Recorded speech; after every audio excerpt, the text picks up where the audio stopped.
Sunday marks the 17th anniversary of the START II treaty between the U.S. and Russia intended to stop the nuclear arms race. But this follow-up to the first strategic arms reduction treaty was never implemented. RT's Sean Thomas looks at difficulties still dogging talks today on further nuclear arms cuts.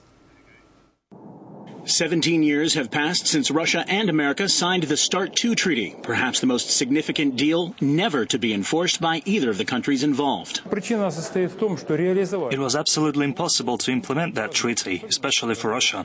It was signed in January 1993. At that time, the country was ruled by Boris Yeltsin's group, who mainly cared for their personal interests and did not protect the country's interests, but strove for greater authority with Eastern leaders. The majority of those leaders, as we now know, were often engaged in commercial deals rather than state activity. START II, signed by George H. Bush and Boris Yeltsin, came as an addendum to the first START treaty. The original agreement focused on limiting the number of nuclear warheads and delivery vehicles. START II banned the use of multiple warheads on a single missile. While both countries ratified the document, neither country adhered to it. Russia officially pulled out in 2002, just one day after the U.S. pulled out of the anti-ballistic missile treaty. When the Americans withdrew from the ABM treaty, the foundation for START II also disappeared. It meant START II automatically lost its power. Today, negotiations for a new arms reduction accord are underway. But as the geopolitical climate has dramatically changed, experts say so will the framework of the new document. The role of the new dialogue is different. It's vital that the exchange between Russia and the US has begun and it will continue.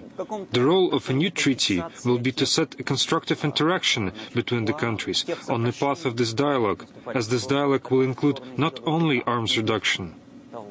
A new START may be on its way, but old concerns that complicated the enforcement of START II are still in play. In order to maintain balance without developing the anti-missile system, just like the United States are doing, we have to develop an offensive combat power system.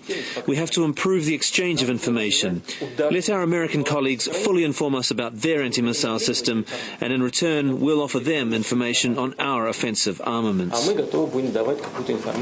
But some believe that linking U.S. missile defense to offensive arms reduction is a move that could hinder the current negotiations. We've always tried to keep those two things separate, and the Russians have always tried to lump them together, and that's always been a source of conflict in the negotiations. And I think that you can see that's coming up again now with Putin's recent statements. Both sides say a new START is necessary, and given past points of contention, some feel a more comprehensive approach is in order. It is important that the dialogue go on, not only about strategic arms reduction, but also about reduction of missile defense systems and counterforce capability of high-precision armaments, weapons in space, and all other issues of strategic stability. Strategic stability that would help maintain future global stability.